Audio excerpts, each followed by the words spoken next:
Nous sommes rendus à Réal de Dupuis. Dupuis, c'est aussi dans mon coin.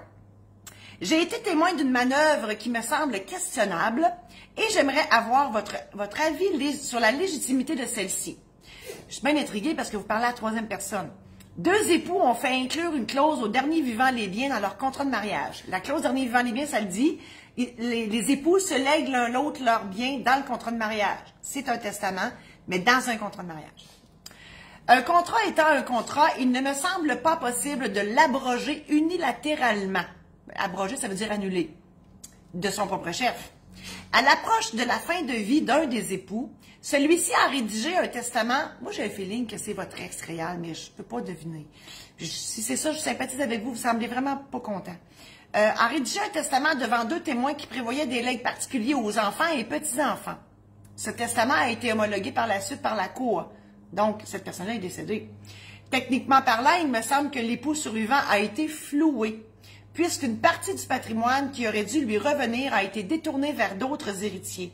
Et évidemment, à un âge avancé, les gens n'ont pas toujours l'énergie pour contester des dispositions de la sorte. Première question, est-ce moi qui comprends mal la portée de la clause au dernier vivant des biens? Et deuxième question, cette clause du dernier vivant des biens est-elle légalement révocable? Réal, je comprends votre désarroi, j'ai le feeling que c'est de vous que vous parlez.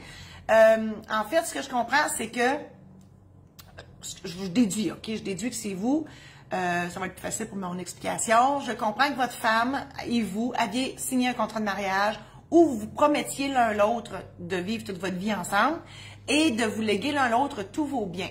Puis, celui qui meurt en premier lègue à l'autre. Là, je comprends que votre conjointe est décédée et vous avez découvert qu'elle avait fait un testament de surcroît holographe, non pas notarié, qui a été vérifié, puis tout ça, tout est beau, mais vous, vous dites, je suis pas d'accord. Ça se peut pas, je comprends pas, vous êtes en garde après, parce que vous dites, voyons, moi j'ai été flouée, j'ai été trahie, elle me l'a jamais dit, puis elle a fait ça de son propre chef, puis moi, comme vous le dites, je suis âgée, ça me tente pas de me battre, puis moi j'ai tout perdu son héritage parce qu'elle a légué ça à d'autres mondes. Vous avez le droit d'être fâché, mais il n'y a rien d'illégal là-dedans. Et d'ailleurs, le mariage, le contrat de mariage, cette clause-là, dernier vivant les biens, c'est le seul endroit où on fait un testament conjoint. Mais on peut toujours le révoquer par un autre testament.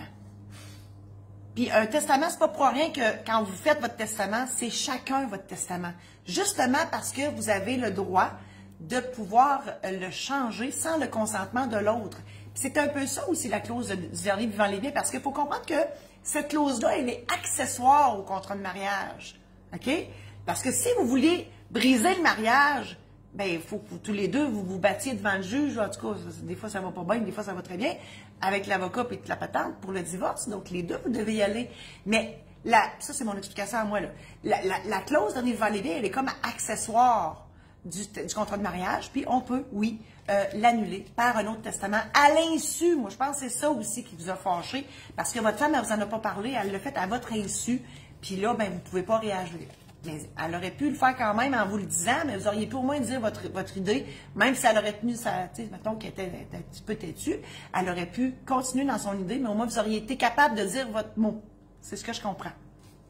Effectivement, moi, je vous aide à vous préparer avant d'aller chez le notaire parce que moi, je le sais que, puis j'ai un feeling, puis je le vois, le monde qui vient à mon bureau. Depuis 31 ans que je vois du monde stressé, paquet de nerfs, puis là, ils sont tous énervés, puis là, oh mon Dieu, on va chez le notaire, puis là, premièrement, ils se fait sur leur 36 pour me faire plaisir, puis pour être bien, puis pour qu'est-ce qu'on dit, qu'est-ce qu'elle va me demander, puis comment ça va se passer, puis tout le monde est ses nerfs.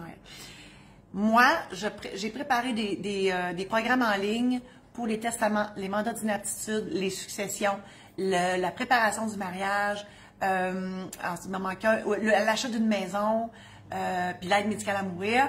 J'ai préparé ça dans le simple but de vous aider à vous préparer à aller chez le notaire.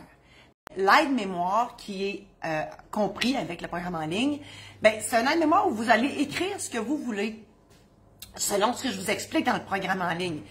L'aide-mémoire, une fois que je vais vous avoir tout expliqué ça, vous avez rempli vos affaires, vous pouvez avoir encore des questions, c'est normal, mais au moins vous avez une partance pour aller chez le notaire. Donc, mes programmes en ligne, c'est à ça que ça sert.